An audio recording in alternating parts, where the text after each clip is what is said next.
here's something to consider.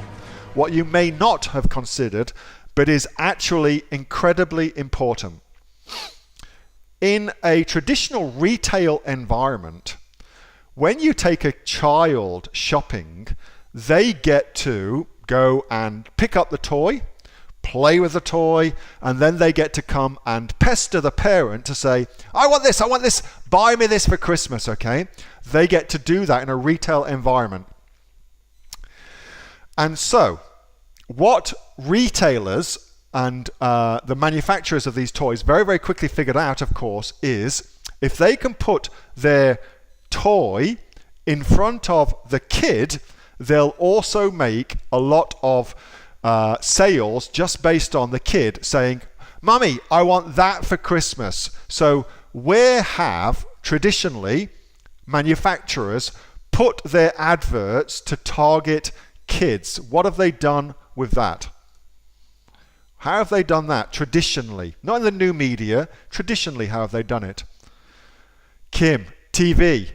Viv, TV. Adverts on games, well done, Athena. TV shows. All right, well done. You guys are kicking ass, I love it.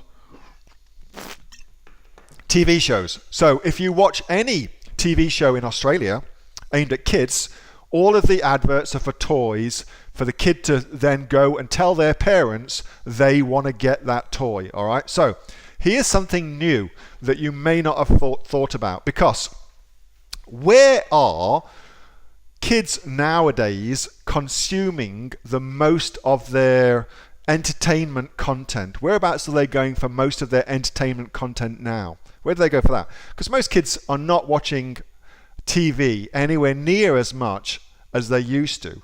They go somewhere else for their content now. Whereabouts are they going now? What are they doing? Kevin, yes.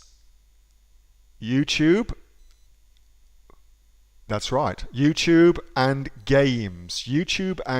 All right. Now, you guys are doing really, really well.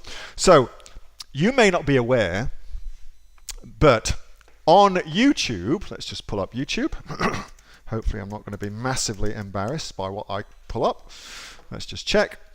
That's reasonably not embarrassing. Okay, that's cool.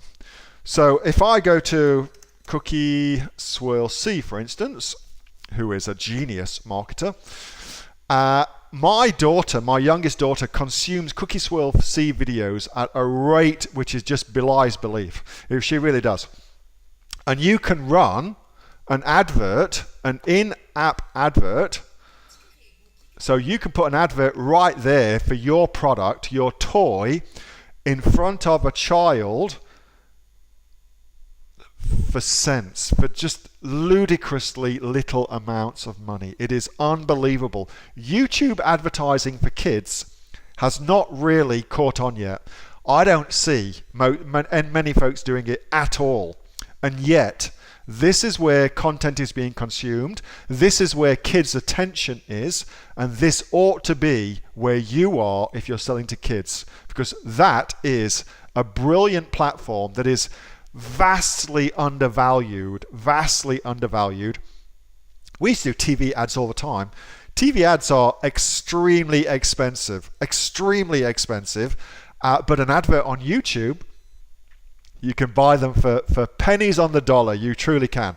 It makes massive amount of sense. So the answer is you put your advert in front of the people with the money. Absolutely.